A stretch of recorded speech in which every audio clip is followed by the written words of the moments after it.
Good morning, Michel. Good morning. Economic mood is still difficult, but markets are rising. Is it normal? As you know, we don't have bad news today in terms of economics. We knew that the Eurozone was in a recession, but we're discovering that Germany is slowing now. We know that China is slowing. We're seeing the US slowing, even if we had very good job creation figures last week, but the economy is slowing. So the whole world growth is slowing down today. But people are buying stocks. They're buying stocks for two reasons. The first one is they have a big hope that tomorrow there will be a revival in the economy. This is the hope. This is not a reality. And the second reason is they have no alternatives. If they want to make money, they have to invest in equities. But at the end of the day, the difference is a bit frightening, and that's not very sane.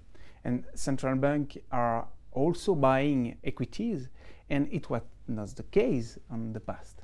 That's right, because today they have the same problem than the investors. Their balance sheet have grew up, they've invested a lot in bonds, now the yields have come down, and they need to generate some new returns, and that's why they're thinking about investing in equities too. And also the case for the Swiss National Bank. Yes, but the SNB has done it in the past. Maybe a few years ago, 7% of the reserves were invested in equities, but today it's 15%. And the amount is really larger. Today we talk about 60 or 65 billion Swiss francs invested in equities. That's a lot of money. And if you think, and if you know that globally the value of the total reserves held by central banks is more than 10,000 billion US dollar, you can imagine why investors are trying to buy the stocks. And but equity, is it the solution to economic crisis? Obviously not. It helps because when stock markets rise, it creates a wealth effect. People feel richer and they tend to spend more money. It stimulates consumption and that's good for the economy. But it can be only temporary. So asking the central banks to buy equities now, I think is a bit dangerous and stupid. Stupid because markets are very high. We don't need to stimulate markets today. And dangerous because it means adding some risk in the balance sheet, a new risk in the balance sheet of central banks. And finally, at the end of the day, it is not the purpose of central banks to buy equities. It is the purpose of sovereign funds. So, what are your recommendations? Be prudent today, because as you know, everybody wants to catch the train, but nobody believes it's going to be the last one in the train. So it's a sleepy environment.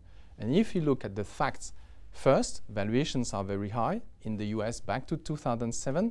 Earnings are very high as well.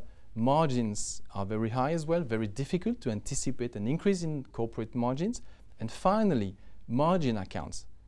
The account used with credit to buy stocks is very high, at the same level, more or less than 2007. So that means we have a very difficult environment. And if we don't see things getting better in the next few weeks or months, the markets will react negatively. And it's like what happened in the gold market. Exactly. And that's why when you compare the balance of risk and return, obviously the risks are no more in your favor today. And that's why we have to be prudent. Thank you very much, Michel. Thank you.